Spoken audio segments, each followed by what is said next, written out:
Inkuru nziza ya Yezu Kristo nk'uko twayandikiwe na Yohani Mweranda.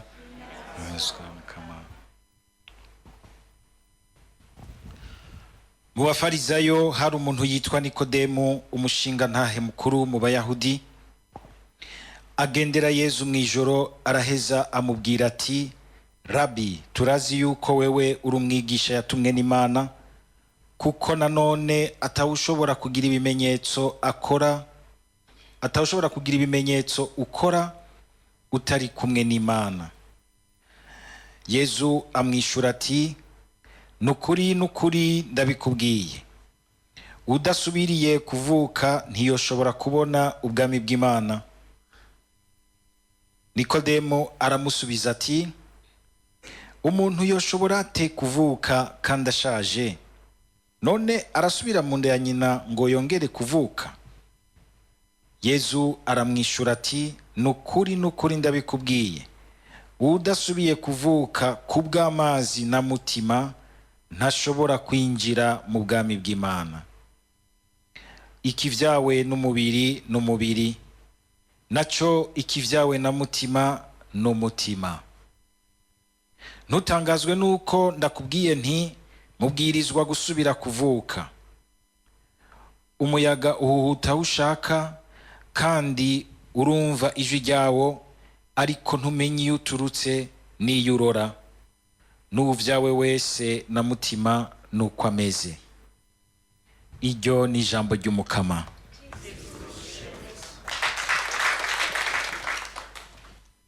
Uyu munsi ijambo ry'Imana nkuko tuvyumvise riragarutse cyane n'ubundi kuri ubu bubasha bwa Mutima Mweranda.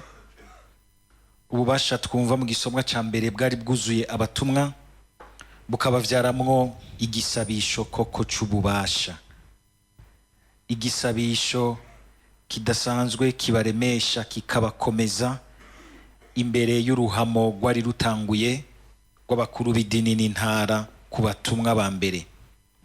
Ariko kandi uwo mutima turamwumvise mu bundi buryo, ingene Yezu amuyagira uyu Nikodemu, akamubwira ati: nukuvyagwa gushasha mu mazi no muri mutima kugira ngo umuntu ashobore kwinjira mu bwami bw'Imana. Nagomba imbere yuko tugaruka na cane cane kuri no nkuru nziza, tubanze dutangarire uyu muntu Nikodemu mu kiyago ciwe na Yezu. Nikodemu ngo yaje hije hari mw'ijoro. Nikodemu ninde? Ni umwe mu bafarizayo kandi yarahambaye gose, umwe atashotse yemera gufatwa mu vyiyumviro vy'ikigwi ciwe, agaheza akihweza Yezu akamwumviriza. Mwumvise ingene ngaha azamubwira ati: wewe vy'ukuri ivyo ukora birerekana yuko utari umuntu asanzwe, yuko watumwe n'Imana. Niko kumbure ntaco ashoka yumva vyose ko ari Imana, mugabo arabona ati uyu muntu arimwo ikimenyetso kidasanzwe. Amajambo amuvamwo, ibikorwa vy'urukundo bimwuzuye, biraboneka ko ari umuntu w'Imana. Tugire Kristo. Igihagararo ca Nikodemu kiratwigisha ibintu bikomeye vyo kugerageza kurengera ya majambo, vya vyiyumviro vy'ikigwi cacu, vy'ubwoko bwacu. Bamwe tuvyumva kumwe, bamwe umenga twamaduhengekera hamwe, ukama wibuka yuko umukama n'umukamanye n'Imana n'Imana yamiriko iradutangaza kandi ikadutangaza neza. Nakaryo keza kugira ngo twebwe abantu bacu muri iki gihe no muri iki gihugu cacu dukunze gufatwa mu kigwi. Abiwacu bavuze uko, ubwoko bwacu bushizaha, umugambwe wacu ushizaha, bikakunanira gushobora kwiyumviririza wewe nyene Imana. Naka bose bamuvuga uku, bamwiyumvira uku, nturamwiyumvira. Nikodemu yaranse kukugendera kuri vya bindi, naka nuku tumuzi uku kandi avugwa n'abanaka. Yaravyanse aremera aratera intambwe aza yivuganira na Yesu. Niko aho iwacu ari igihe bavuga ngo urukurukuru niyo nkuru, ariko urukurukuru ntigwama ariyo nkuru. Hariho urukurukuru rw'amadiri, hariho urukurukuru rw'urwanko, mbere naho rwoba rukurukuru umenga rurementanijwe n'abantu bose. Fata umwanya wishikire, ushike neza ku isoko ry'ico uri kurarondeza. Ry'ico uri kurarondeza. Ndibuka rimwe hari abantu bigeze kundema ko urukurukuru, nari nkiri mu iparuwase, hanyuma ndabihweza ndatangara, ariko muri urwo rukurukuru hari ikintu Imana yari kwirakiza. Urwo rukurukuru rwarahejeje igihe cago rurahera, ariko icyo umukama yakijije kirabandanya kandi n'ubu ni kizima. Kumenya kurengera, nawe ukazubona n'umuntu araje arishikiye akumviriza, akayaga, akagendana n'undi, akumva rero, akabona igihe ari umuntu ashaka kurabira mu Mana. Kutareka ngo turengegwe n'ivyumviro vy'ikigwi cacu. Tera intambwe, injira mu kiyago n'Imana, injira mu kiyago n'uwo vyerekeye. Ndibuka n'ubundi muri iyo ntumbero nyene, ingene wahora usanga nk'igihe turi mu njyane ngaha mu gihugu cacu, bakakwereka umenga bariya abantu batarabi iwanyu babahigira kubica, mugabo ugatangara usanze harimwo ufisemwo nk'umuntu w'umugenzi afise umutima wiwe un cœur d'or. Mugabo ugasanga hari abantu bitunanira kurengera, tukibagira yuko Imana ari Imana. Banaka ni babi, banaka n'abagesera, muri uyu mugambwe ni babi n'abagese. Jamais, ntihagira abantu bazobahenda. Abantu si babi nk'ikigwi, n'umutima w'umuntu uba mubi. Nivyo hariho imigwi y'inkozi z'ikibi, ariko naho nyene wamusanga umenga ntiyabura umuntu umwe Imana ishobora kwirobanuriramwo kugira ngo imugire uwo yocako ngo azane umuco w'Imana mu bantu. Dufate uyu munsi ingingo ikomeye yuko naho wo kumva nakarementanirizwa n'abantu bose, canke ikigwi kimwe yumvira nabo kagira uti bugingo ntaravyibariza Imana, ngonze nanje muri iryo joro ry'ibivugwa ry'ibigiriki ntarashika ngo nivuganire na Yesu, amurikire muri iryo joro mugomba gushira mu mutima wanje, iryo joro ry'ugwanko gukwanka naka, ry'ukwimba mu mizi naka, ry'uguca inyuma naka, ry'ukugomba kudodobereza naka, ry'ukugomba kurandura naka. Iryo joro nzoza nivuganire na Yesu, ampe mutima wiwe, shobore kumva igikorwa c'ubwami bw'Imana gishobora kuba kinyegeje ngaho. Ako kantu mwakumvise.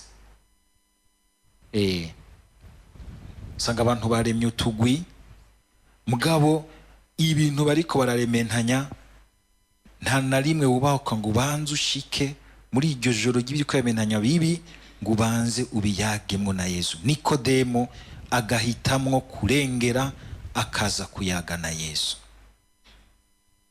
Nta na rimwe nigera nemera ngo abantu bose barambwiye uku, ntarivuganira n'uwo vyerekeye, ntarivuganira na Yesu, sinzopfa ndavyemeye gushika Yesu ampaye umuco wa mutima wiwe. Niko sincafata yuko umenga ntaco bivuze. Birafasha kumenya ingene abantu bameze, ugategerezwa nawe kumenya ingene utegerezwa kugira igihagararo mu bantu bawe. Nikodemo yari umufarizayo, bari baranse Yesu baramwankiriza kandi barabihanahana nabi kuri bo, gushika naho bavyinjiza mu gihugu c'Imana. Murazi ingene aribo bagiye kosha igihugu ngo gisaba urupfu rwiwe, harekugwe baraba. Iyo muri hariya mu bantu b'ubwoko bwanyu, iyo muri hariya mu mugambwe wanyu muri za eta majoro muri ko murapanga politike y'igihugu, iyo muri ibi na biriya byose, ugura abanka Nikodemu ukabanza kuza kubiyaga na Yesu, kuko umunsi w'urubanza ntuzovuga uti numva abantu bo mugambwe wacu bose ariko bagira ngo cangira nkabo. Wewe wari ufise umutima wawe, wari ufise ubwenge bwa Imana yaguhaye. Nabona umenga abantu b'ubwoko bwacu babivuga uku, nanje cankurikira ubwoko bwacu, kandi ntaho burakubwira Imana kumbura ati neko ari bwo bwoko wanshizemwo.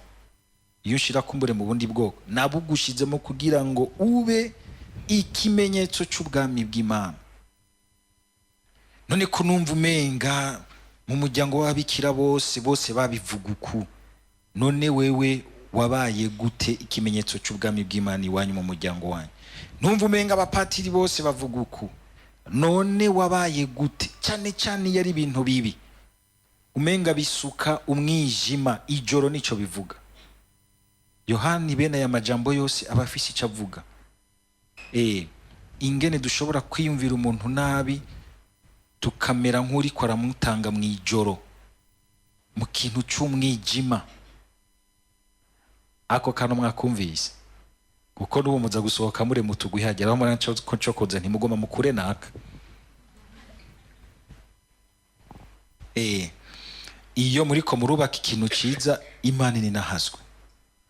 Ariko mugomba kurema ikintu kibi, iyumvira ubwa mbere imbere y'Umukama, bizana imbere ya Yesu. Nibi twumvise n'abigishwa bibashikira, bakumva ko abakuru b'intara babahagurukiye kandi bariko barugaza hose kugira ngo iryo zina rya Yesu ko kuri kubuzima butsinda urupfu, kumuco utsinda umwijima, kubutungane butsinda akarenganyo, kandi bukarondera kurokora ivyo bintu bizibiranywe.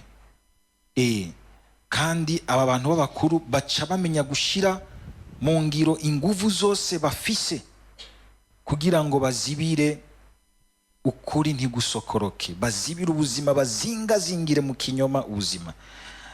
Abatumwa ikintu bagize ubwa mbere si ukuja kurondera umwana imwaro. Twese tuca turondera ngo mbega ngo nta muntu akomeye mu mugambwe yogenda kubivuga, kubidusabira. Nta muntu dufise hariya muri documentation, nta muntu dufise hariya, nta muntu dufise hariya, nta muntu dufise mu bakuru hariya muri mu baminisi, nta muntu dufise mu bashinga amateka. Urashobora kuba bafise mugabo byose bigapfa. Nkuko ushobora kutamufise n'umwe, ariko ukamenya yuko ugenga vyose n'ivyo bifise kububasha. Tugire Kristo. Ibintu vyose vyorondera kubatera ubwoba, tugire Kristo. Iki kino mucumve neza. Ibintu vyose vyorondera kubatera ubwoba, reka kurondera ubwa mbere kwishimikiza inguvu zawe canke inguvu z'abantu hanze yawe, kuko vyose bishobora kunanirwa. Bakabanza bakaza imbere y'Imana, bakabwira Imana, kandi Imana igaciba confirme ikabwira iti by'ukuri ndi kumwe namwe. Imana nigize iti nzoza kubagwanira, nibagomba kubakubita ikofe ndarisame, ndarihome. Muraze kubona yo bakora kina basket, ugiye nko kugomba kwinjiza nguni bwakacamo homa. Suko Imana izobigira, ariko nzobihoma ntibyinjire mu mutima wanyu, mugume mwuzuye ububasha bubatangaza. Abatumwa baraye mwijoro rya mbere, baraye mu gasho, babataye mu buroko, mugabo barabarekura, baca bahambye abandi, baja mu gisabisho cy'ukuni na hazimana no kwitura Imana. Imana iraheza irabumvishitsi turi kumwe. N'isi iranyiganyiga, isi nayo nyene ikabicabona. Tugire Kristo. Erega hajya isi irabicabona y'ibyo tubamwo, ari vyiza canke ari bibi. Kandi burya abantu bonona ibidukikije sabatema ibiti gusa canke ibyo bidukikije. Igihe cyose turiko turaba mu bintu bibi, tugahumeka umwuka mubi w'ugwanko n'inzigo bube gito n'ivyaha bitagira uko bingana, tutigarura, tuba turiko turonona ibidukikije. Isi turayibabaza, kandi nahamubona ihindukira ikatwigarama nayo, ikatwigarama, kuko umuntu afatanye n'irema ryose. Iyo ubaye mwiza, menya yuko uri kurazana akayaga keza no mu isi, uriko urategura isi nziza. Aba nabigisabisho cyabo kirimo ububasha bwa mutima mweranda, n'isi kanyiganyiga ikakiryohererwa, ukamenga nayo iri kwirasasira ikoma amashiti muri kumwe n'Imana. Kumva yuko igihe cyose dufise ibintu bitwugarije, umuntu wa mbere wo gutabaza ni n'ikimenyetso cyiza ku Mana, kubanza kuza kubwira Imana ingene ibintu bimeze. Mu nyuma ikaba ari ikumurikira iti cahanaka cakwanaka kandi igenda neza, utarinze gutwara ibi envelope sake biri nk'amafaranga ugiye kugurishamwo umutima wawe. Ugiye kwizigira ukuri mu buryo ubona uti aha nta n'ikindi kintu kindi shigaranye, mugabo nzokwizigira ukuri gushika ku musozo. Ivyo uyu munsi biratugora Abarundi, biratugora kuko umurandaranda mubi w'imungwe ry'ukugura imitima y'abantu dukoresheje amafaranga wabaye mwinshi, wabaye nabi. Ugukomye ngo none pati ngo ushaka ngo tubeho gute, shaka tubeho gute, ukabandanya ubaho gutyo, sawa, zobona ibivamo. Impera n'imera uko uzubibona, naha mubona igihugu cyose kitavaho kiri. Naha umuvyeyi Bikira Mariya ashobora kuza ngaho mu Rwanda akavuga ati menya gusenga atabujyajya, murondera ukuri, menya kutaza muri twaza Imana mu bibi byanyu, mwenga mugomba guhisha ibibi byanyu no kugomba kubisigura. Menya kwizigira Imana koko vy'ukuri. Nukuri uyu murandaranda winjiye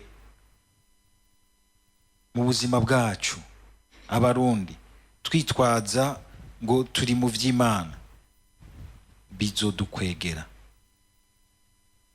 kandi byaramaze gutangura kudukwegera. Aha tubona tuba nko mu bintu ntibihinduke kuko nta nguvu z'Imana birimwo, gasanga twese twafashwe mu kintu kibi ca corruption intérieure, n'imizirikanye ikaba mibi, tukabona umenga ibintu vyose n'amafere yatari amafere, n'amadiri macenga, nukucamwo, nukugira iki, ntibikunda. Tuzosanga turiko turihamba ikuzi. Mugabo hakaboneka abantu bakenya bashobora kurinda, atari ukwihagarara ko barindishijwe na mutima w'Imana, badatinya igitsure canke ikofe, mugabo bagatinya guhemuka, bagatinya kugira nabi ari ukugomba kwikiza no gukiza ivyabo, bakagira bati turateramiye ikintu c'ubukiriro bw'abantu benshi, ko ibi abatumwa baciyemwo nivyo vyatumye natwe dushobora kumenya Yesu. Kandi sukubatera ubwoba, mwitegure. Abantu mushaka gusenga neza mukuri muri iki gihe, mwitegure guhamwa no gupfa. Twitegure guhamwa no gupfa. Nta muntu azotwara ukuri kose kuzuye kw'Imana muri iki gihugu cuzuye abantu bari mu mwijima w'amanyanga, w'amacenga, w'amaki, ngo uzogenda udahamwe. Ko niwashaka gupanga ibintu neza bigororotse mu ntumbero y'ubukiriro bwa benshi, inyungu rusange n'abandi, ushaka inyungu ziwe azogutega imitego, azogushirira ibintu mu mazi canke mu ndya, azorondera ingena avuga ngo nuko kwikiza kandi atacuri kuramuhamamo kibi. Itegure. Uko umwijima ugwira niko dutegerezwa kwemera kurinda, kugira ngo inkuru nziza y'ubwami bw'Imana ironke inzira iwacu.